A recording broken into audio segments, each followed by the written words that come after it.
Shalom adik-adik semuanya, papa mama, mbak suster, apa kabarnya?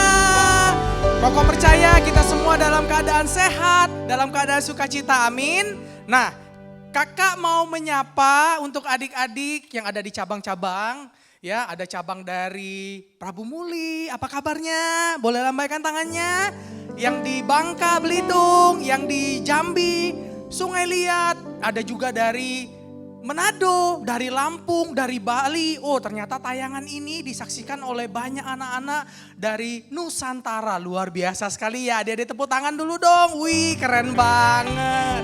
Nah, sebelum mulai, kakak mau ajak kalian main games nih. Nah, siapa yang mau main games? Ayo. Nah, Koko undang semuanya bangkit berdiri dulu.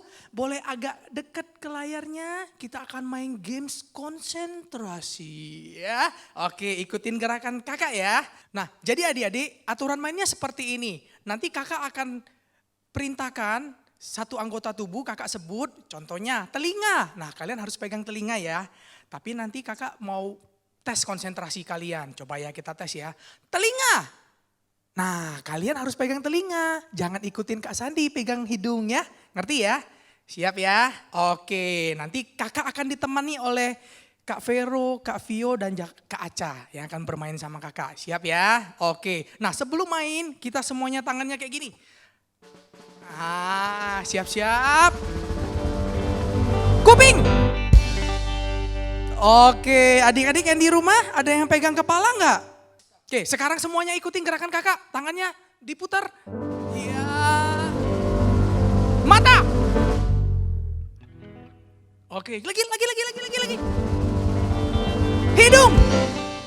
Nah, Kak Vero tadi mau kayak gini kayaknya ya. Oke, lagi ya. Lebih cepat lagi. Perut. Lagi. Kepala. Oke, tepuk tangan buat Tuhan Yesus. Wah, adik-adik keren banget ya berarti ya. Nah, sekarang kita akan mulai ibadah kita. Kakak undang adik-adik tutup matanya. Boleh lipat tangannya. Kita sama-sama datang sama Tuhan ya. Sebelum kita mulai ibadah kita, ikutin kakak berdoa yuk. Tuhan Yesus, terima kasih buat hari ini. Kalau kami masih boleh beribadah kepada Tuhan. Tuhan, kami berdoa, biarlah Tuhan terus menjaga, melindungi kami. Terima kasih ya Tuhan. Kami siap memuji, menyembah Tuhan. Hanya di dalam nama Tuhan Yesus, kami sudah berdoa. Haleluya. Amin. Berikan tepuk tangan yang meriah buat Tuhan Yesus. Selamat beribadah adik-adik. Adik-adik, papa mama, mbak suster, shalom semuanya. Wah, gimana nih tadi main gamesnya? Seru banget kan? Nah, kalau udah seru main games, berarti adik-adik juga harus semangat melompat buat Tuhan Yesus. Amin. Sekarang yang siap melompat buat Tuhan sama-sama katakan yes. Yes. Wah, keren. Tepuk tangan sekali lagi buat Tuhan Yesus. Kita mulai ya. Tepuk tangan. Hey. Ikutin gerakan kakak-kakak yang di depan ya.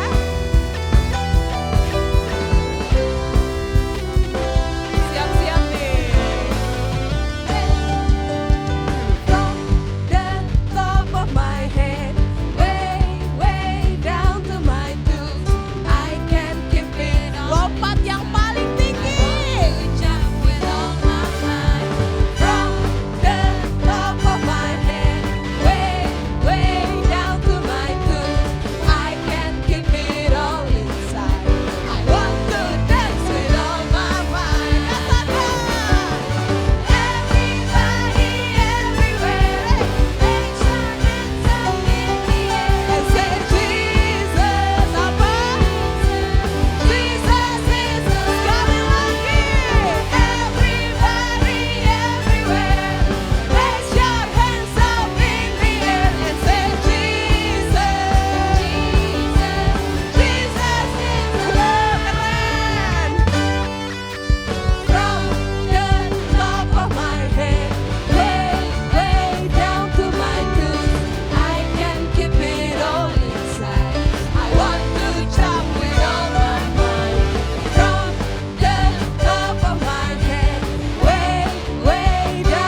suarakan wuh. Wow. Siapa di sini yang percaya kalau Tuhan Yesus selalu mengasihi kita dan masa depan kita ada di tangan Tuhan? Yang percaya katakan amin. Amin. Suarakan haleluya. Haleluya. Wow. Hey. Semua siap ya menari buat Tuhan. Hey. Woo. Tepuk tangan. Yeah, yeah, yeah.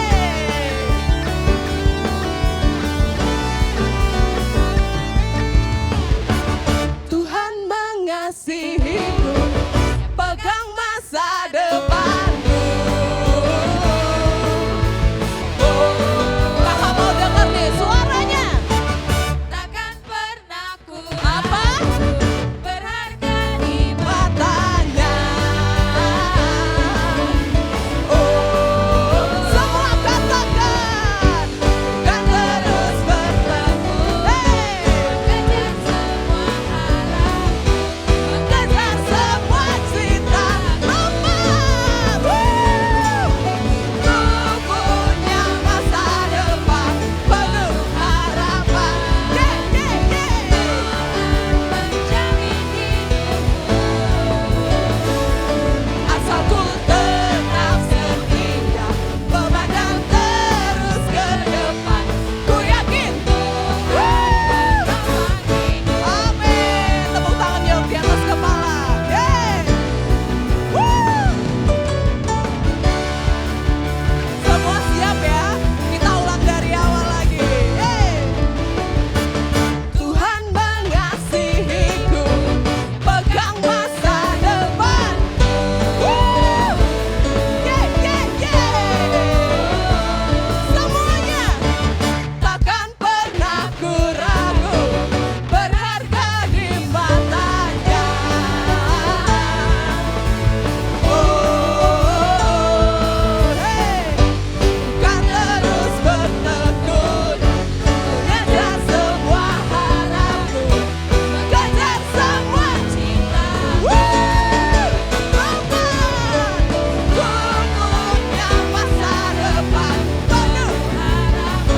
Yeah, yeah, yeah. Tuhan menjamin hidup semuanya. Asal ku tetap setia, memandang terus ke depan. Ku yakin. Sekali lagi. Yeah, tepuk tangan buat Tuhan Yesus. Kami percaya Tuhan menopang hidup kami. Yang besar Tepuk tangan di atas kepala. Woo. Tuhan menjamin. Amin.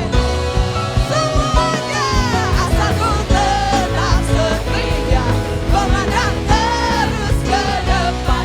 Ku yakin Tuhan menopang hidupku. Hey. Mengejar cita sekali lagi. Ku yakin Tuhan menopang hidupku. Tepuk tangan yang paling meriah buat Tuhan Yesus. Woo. Semua yang percaya katakan haleluya. Woo. Luar biasa. Sorakan Tuhan Yesus dahsyat 3 kali ya. 1, 2, 3. Yesus dahsyat. Yesus dahsyat. Yesus dahsyat. Woo.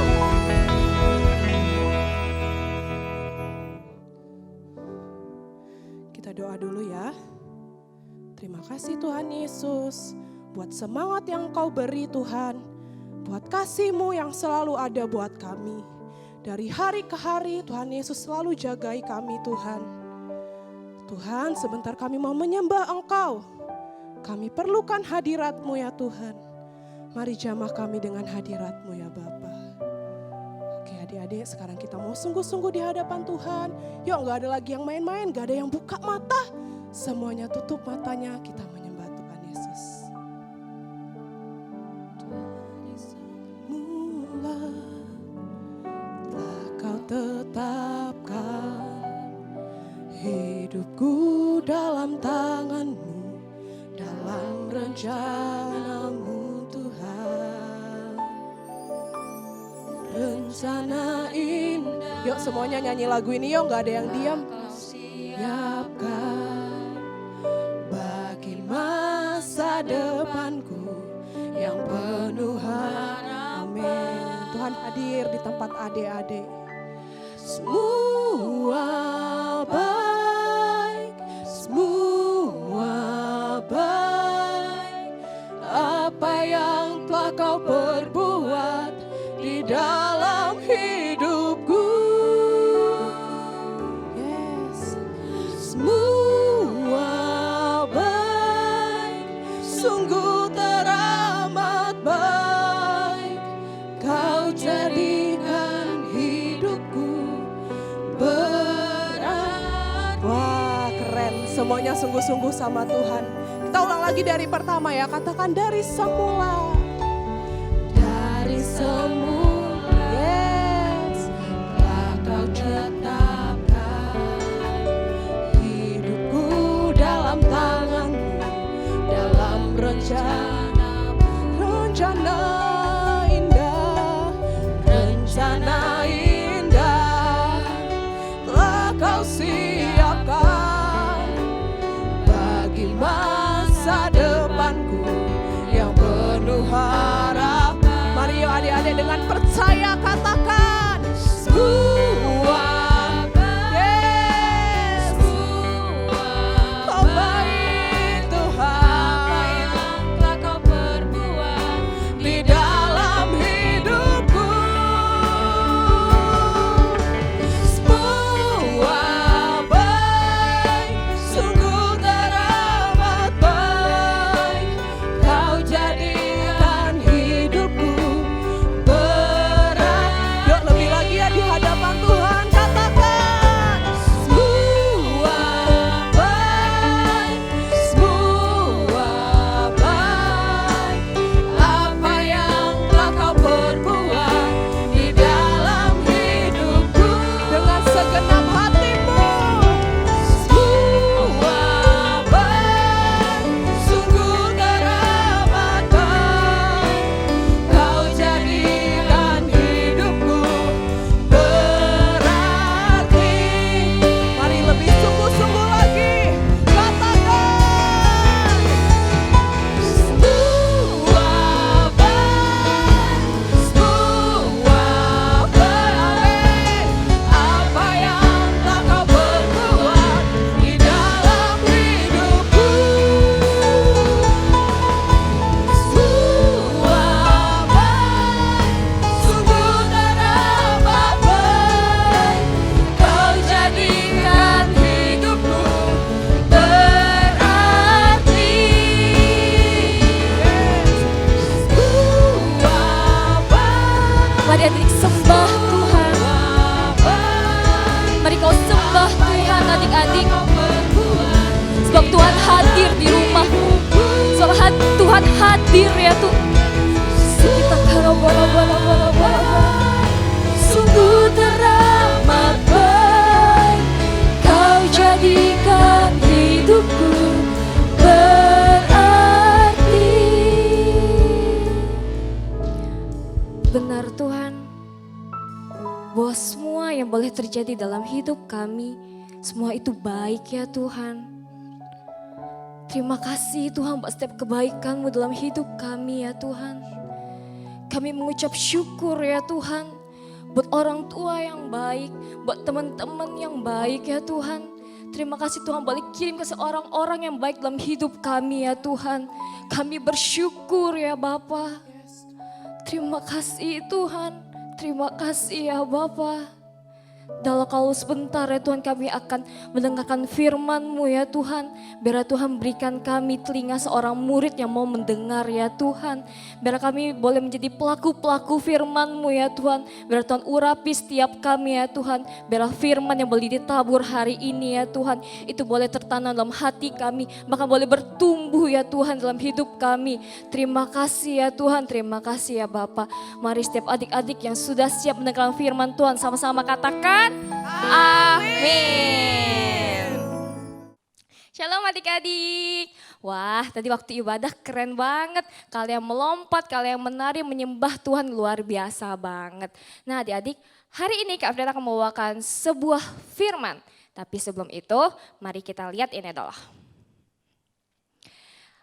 Oke, pasti adik-adik udah nggak asing nih dengan kata-kata ini. Ini karena tema kita tahun ini yaitu a new dimension atau artinya tahun dimensi yang baru. Wih, nggak bosan kan dengarnya? Karena memang tahun ini kita memasuki tahun dimensi yang baru atau a new dimension. Nah sebelum masuk ke firman Tuhan, mari kita baca kitab ini. Mazmur 37 ayat 4 sampai dengan 5. Firman ini mengatakan, dan bergembiralah karena Tuhan, maka ia akan memberikan kepadamu apa yang diinginkan hatimu. Serahkanlah hidupmu kepada Tuhan dan percayalah kepadanya dan ia akan bertindak. Yang percaya sama-sama katakan, amin. Di sini Tuhan bilang bahwa ia akan memberikan kepadamu apa yang engkau inginkan. Dan serahkanlah dirimu kepada Tuhan dan percayalah kepadanya dan dia akan bertindak. Nah adik-adik, sebelum masukin firman lagi, ingat ya kitab kita di Mazmur 37 ayat 4 sampai dengan 5. Kita ngintip ada satu anak, dia lagi ngapain ya di sini ya, kita lihat ya. Wih, kira-kira anak ini sedang ngapain ya? Iya benar lagi tidur. Wih, itu ngiler tuh, ngiler. Dia ngiler, siapa yang di sini kalau tidurnya ngiler nih, yang ngebanjirin bantalnya. Nah adik-adik, anak ini sedang tertidur pulas di kamarnya. Siapa yang di sini kalau lagi tidur pernah bermimpi? Coba angkat tangannya. Wih, mimpi apa aja? Kak, aku pernah mimpi jalan-jalan. Aku pernah mimpi lagi keluar negeri. Aku pernah mimpi serem. Nah, adik-adik yang lagi mimpi serem nih, sebelum tidur berdoa enggak? Oh, berdoa ya, luar biasa. Nah, adik-adik misalnya kalau adik-adik tidur lalu pernah mimpi buruk dan terbangun, adik-adik harus berdoa, amin. Amin, luar biasa banget. Nah adik-adik, karena anak ini dia tidur pernah bermimpi, ada juga tokoh firman Tuhan waktu dia tidur dia pernah bermimpi dan mimpinya itu memiliki arti, bahkan mimpinya itu menjadi kenyataan. Siapa ya kira-kira, kita lihat ya. Ada sebuah keluarga, tampaknya ada seorang pria tua ini sedang menggendong seorang anak. Tampaknya dia sayang banget ya adik-adik sama anaknya ini. Nah adik-adik, nama papa dan nama anak ini adalah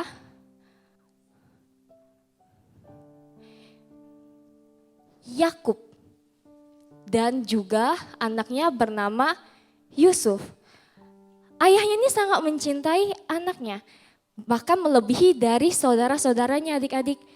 Tapi adik-adik coba lihat, orang-orang yang di belakangnya itu sepertinya dia tampak gak suka. Kayak tampak dia kesel, bukan seneng adik-adik. Dia kayak tampak, sepertinya memang gak suka adik-adik. Ternyata adik-adik, papanya memang lebih mengasihi si Yusuf. Bahkan papanya Yakub memberikan Yusuf itu sebuah jubah warna-warni yang maha indah yang dibuat khusus untuk Yusuf. Hanya Yusuf seorang diri yang diberikan hadiah oleh papanya, bahkan kakak-kakaknya enggak dikasih. Karena papanya hanya memberikan jubah warna-warni itu kepada Yusuf, maka timbullah iri hati kakak-kakaknya pada saat dia melihat papanya hanya memberikan dia kado. Suatu malam Yusuf sedang tidur.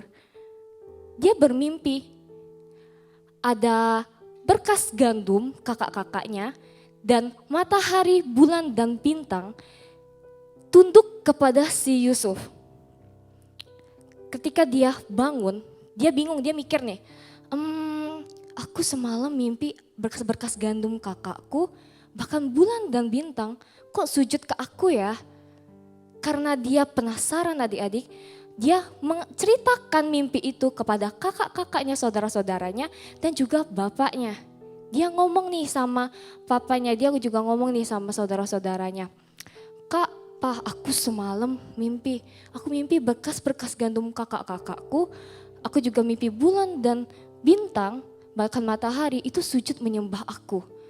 Karena kakak-kakak yang mengetahui mimpi itu dan papanya juga mengetahuinya, maka papanya bilang, masa kami sujud menyembah engkau?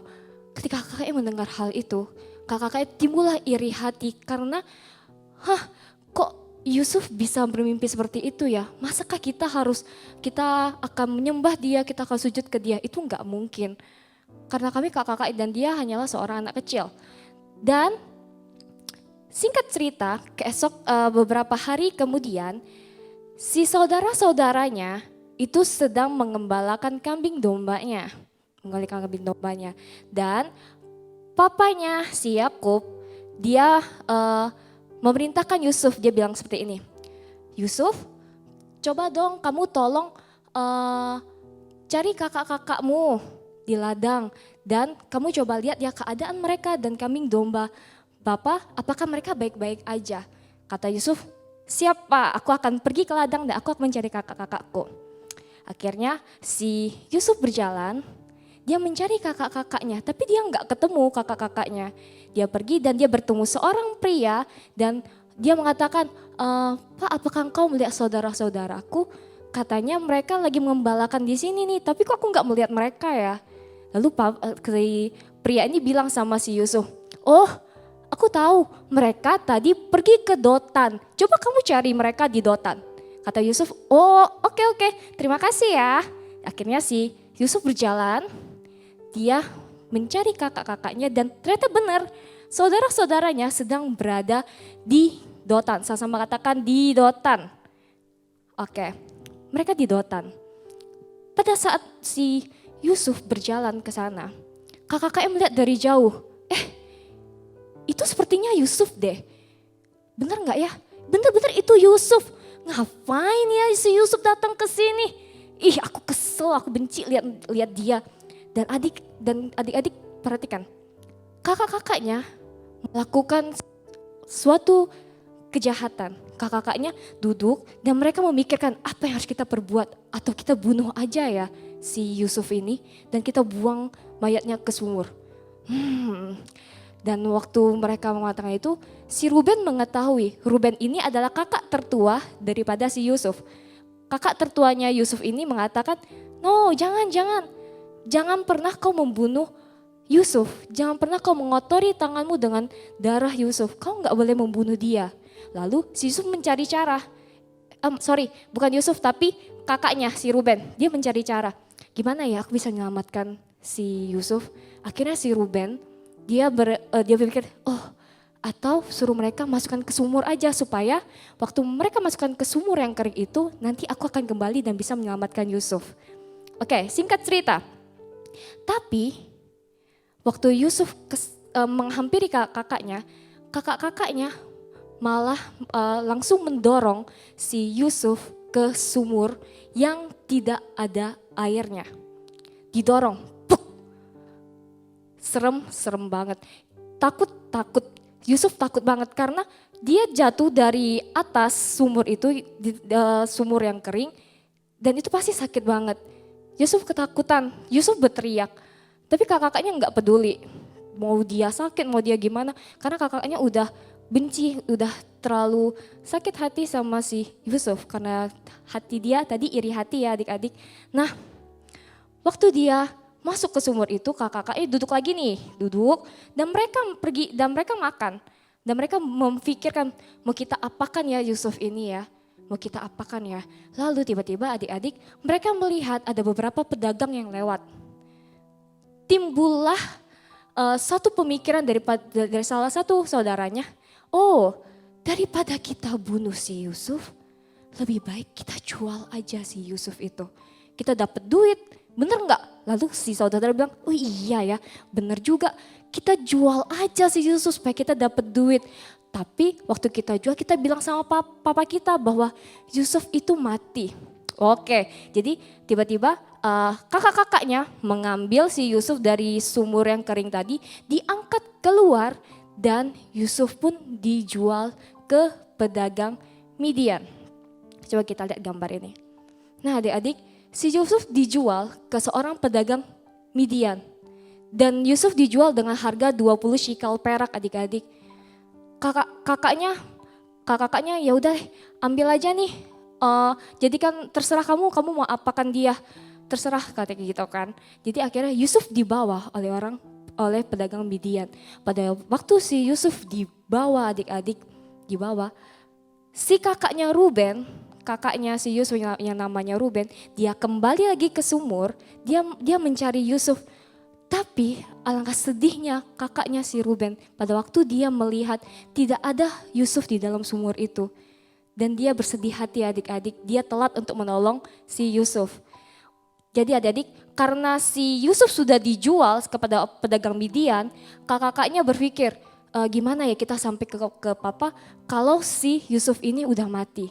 Nah adik-adik, mereka buat suatu rencana, yaitu mereka berburu kambing dan darah kambing ini mereka pakai darah ini untuk menodai bajunya si Yusuf. Jadi baju Yusuf itu diambil lalu dinodai nih, pakai darahnya si kambing ini supaya waktu si kakak pulang mereka memberikan itu ke papanya. Pada saat papanya melihat baju Yusuf penuh dengan darah, papanya berpikir gini, ya Tuhan, anakku mati dimakan oleh hewan buas. Bener gak ya adik-adik ya? Enggak. Yusuf enggak mati dimakan oleh binatang buas, tapi Yusuf dijual ke pedagang Midian. Nah adik-adik, tapi pedagang Midian ini ternyata bukan pedagang Midian aja yang ambil si Yusuf.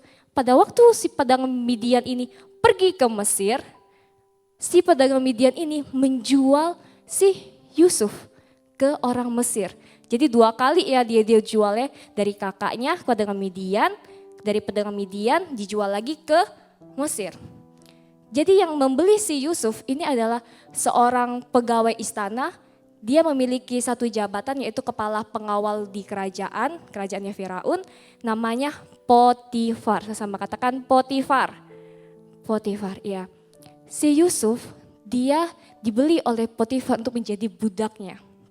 Nah adik-adik, tapi karena Tuhan mengasihi Yusuf adik-adik, si Yusuf bekerja nih sama si Potifar.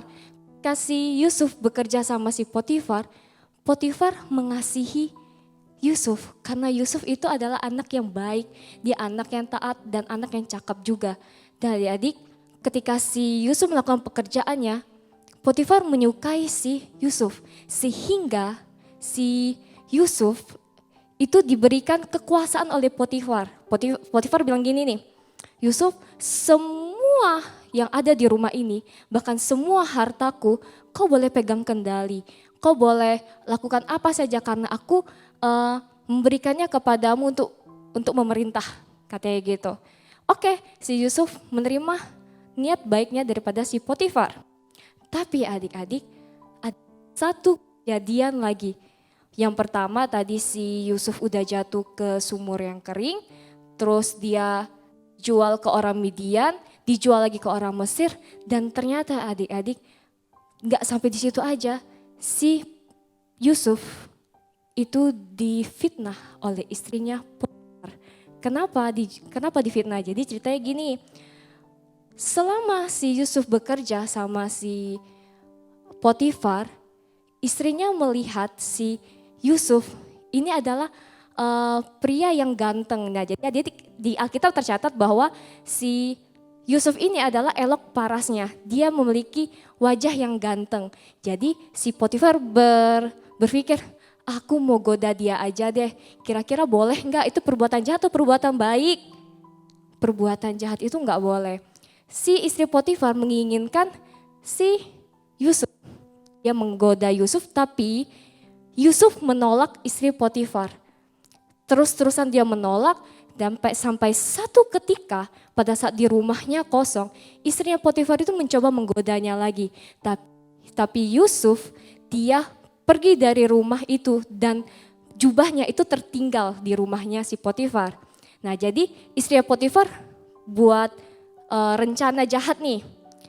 Berani-beraninya ya dia menolak aku awas kamu ya, aku akan berikan kamu pelajaran. Weh adik-adik, istrinya Potifar, dia berteriak sekeras-kerasnya sampai para budak-budaknya itu mendengar.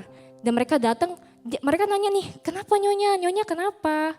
Lalu si istri Potifar bilang, si Yusuf itu mencoba menggoda aku berteriak sekuat-kuatnya tapi si Yusuf malah kabur. Kira-kira budak-budaknya percaya atau enggak? Mereka percaya adik-adik.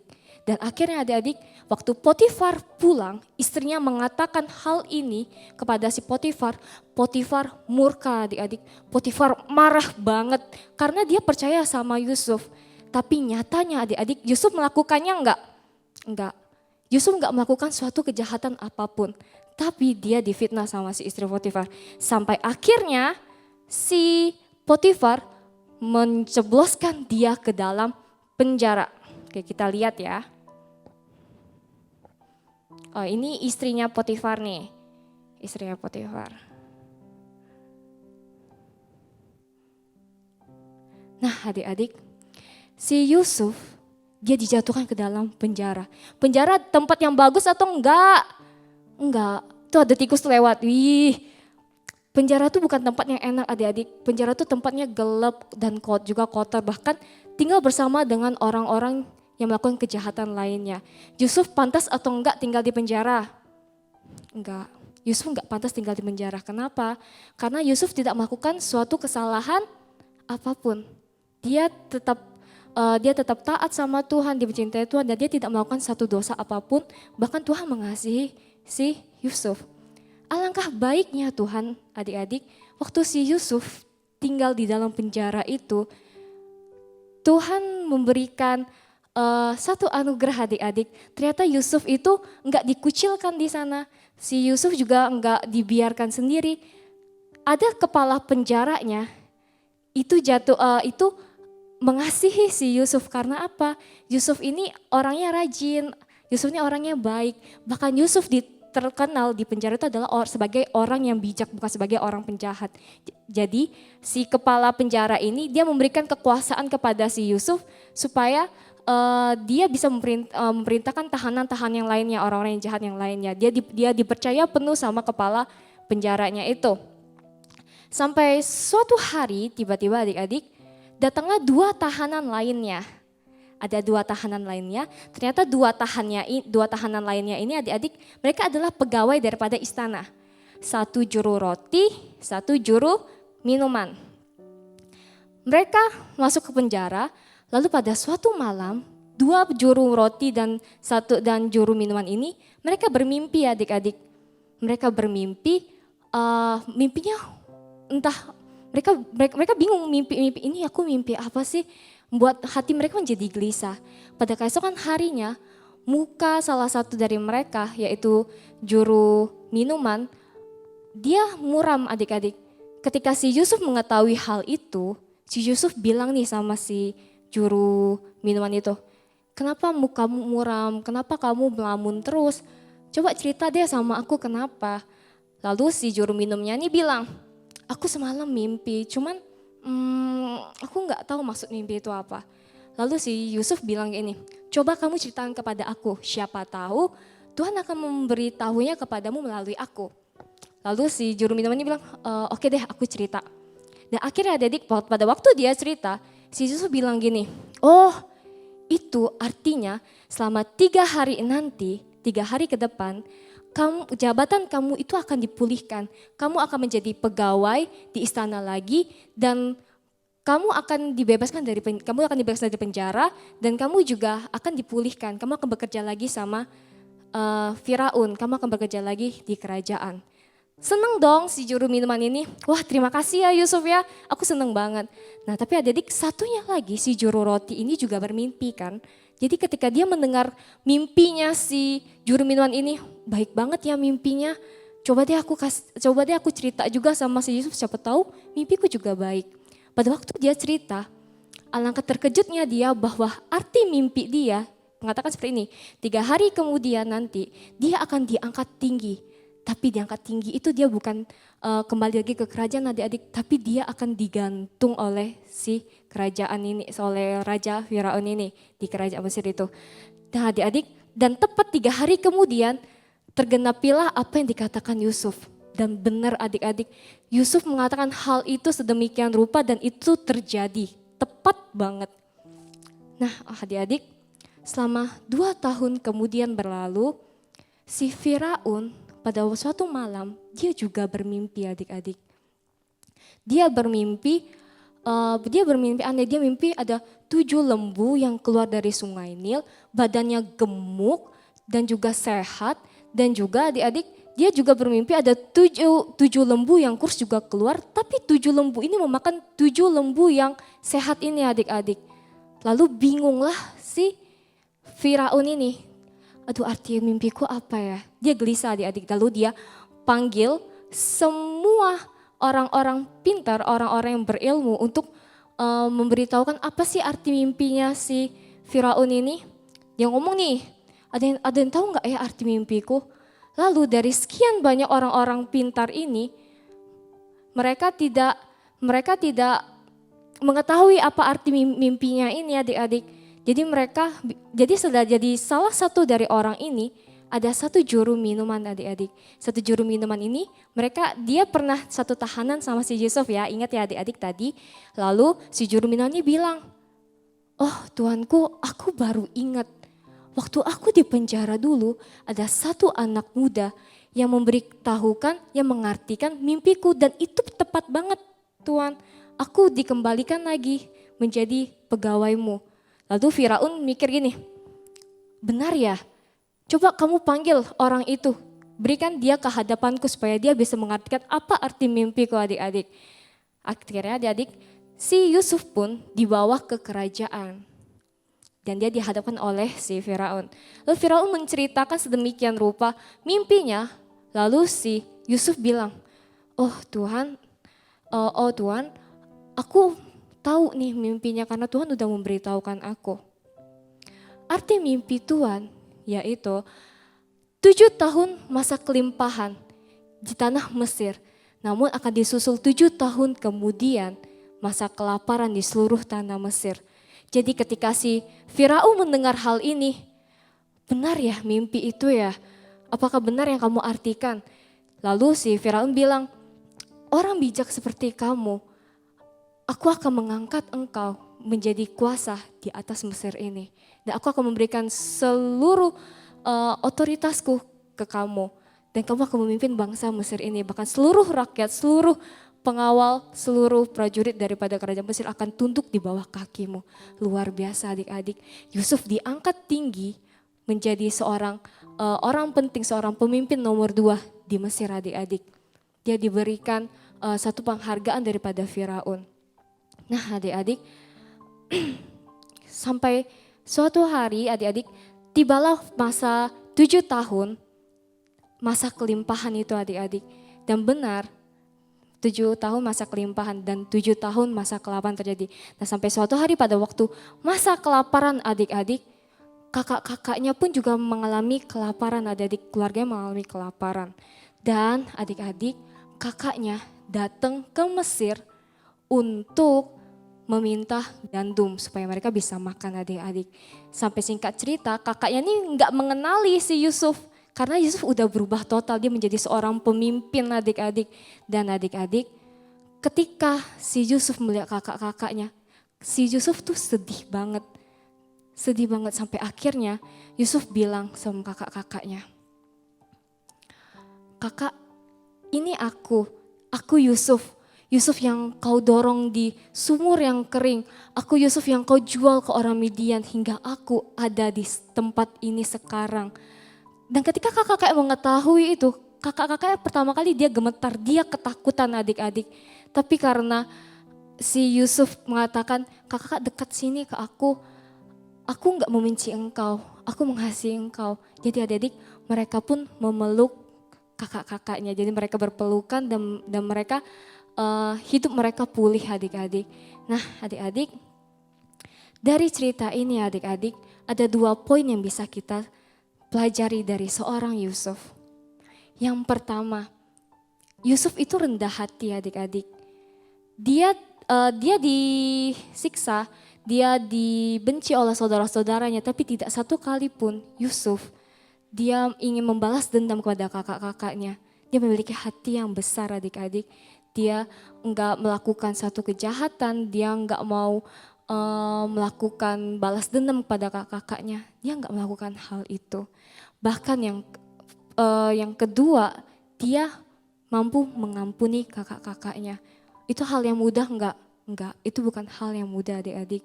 Dia memiliki hati yang besar. Dia mampu mengampuni kakak-kakak, itu bukan suatu hal yang mudah.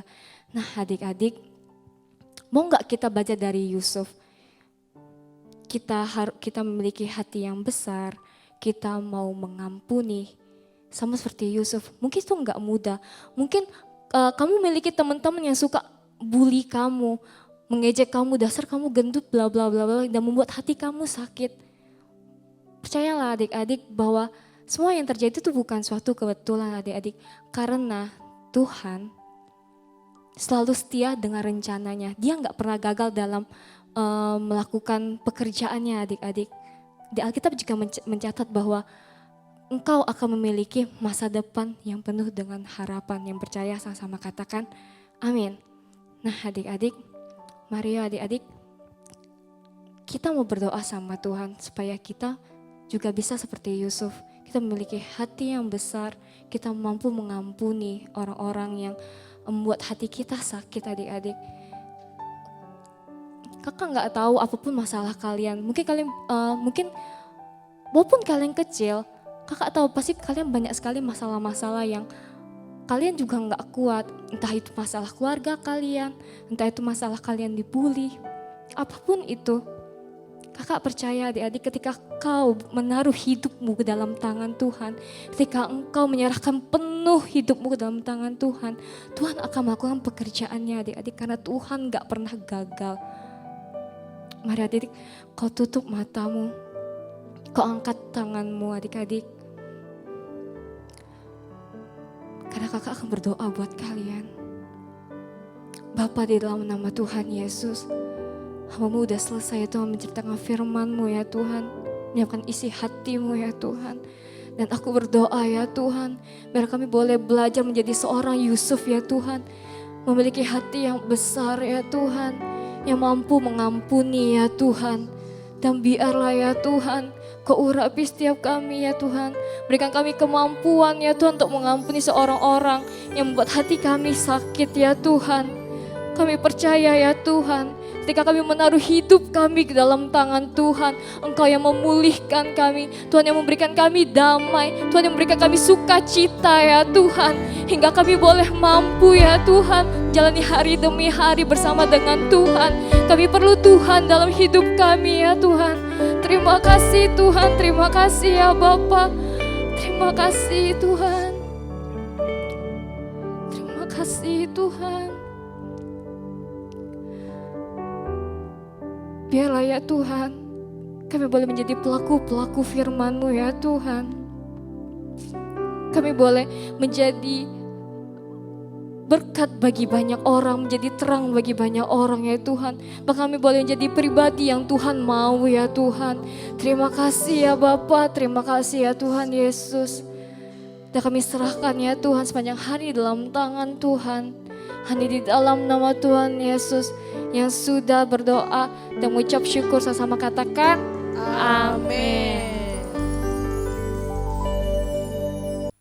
Adik-adik, sekarang kita sedang berada di era Pentakosta ketiga. Adik-adik tahu nggak apa itu Pentakosta ketiga? Kakak kasih tahu ya.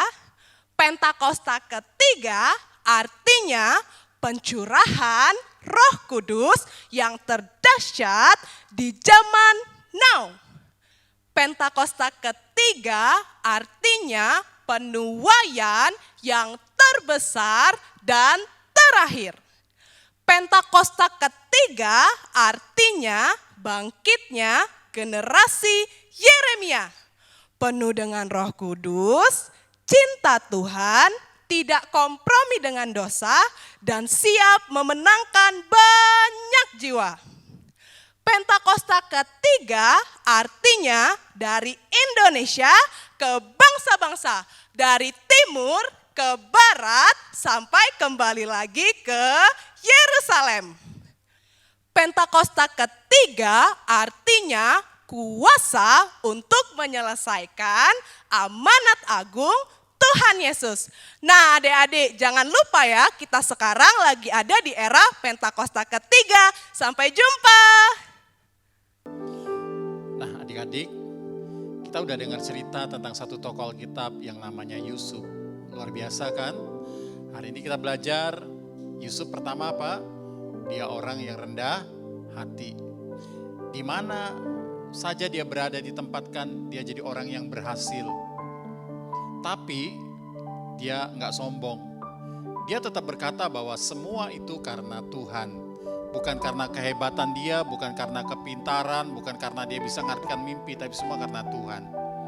Yang kedua, Yusuf adalah orang yang penuh kasih. Dia mengasihi, dia mengampuni orang-orang yang sudah berbuat jahat kepada dia, terutama semua saudara-saudaranya. Waktu dia mengampuni, dia rendah hati, Tuhan angkat dia tinggi.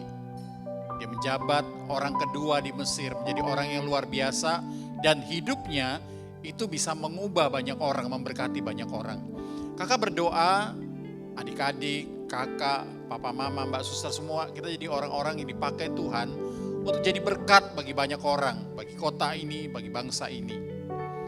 Nah sebentar kita akan pulang, tapi sebelumnya kita akan terima doa berkat, dan minggu depan kita akan ketemu lagi dalam ibadah sekolah minggu online di channel YouTube GPI MPI. Adik-adik, papa mama bisa ajak teman-teman yang lain untuk kita bisa beribadah pada jam 10.30 ya, jam 10.30. Kita akan mulai sampai sekitar jam 11. Mari kita bagi berdiri, kita angkat kedua tangan kita tinggi-tinggi, arahkan hati kita ke surga. Papa mama, adik-adik, mbak suster, kakak-kakak semua, terimalah berkat yang berlimpah-limpah dari Allah Bapa di dalam kasih anaknya Tuhan Yesus Kristus, dan penghiburan penyertaan Roh Kudus yang manis menyertai kita mulai siang ini sampai nanti Tuhan datang menjemput kita di awan-awan permai, bahkan sampai selama-lamanya. Yang percaya dan sudah diberkati Tuhan katakan sama-sama amin. Selamat siang, selamat ketemu lagi minggu depan. Tuhan memberkati.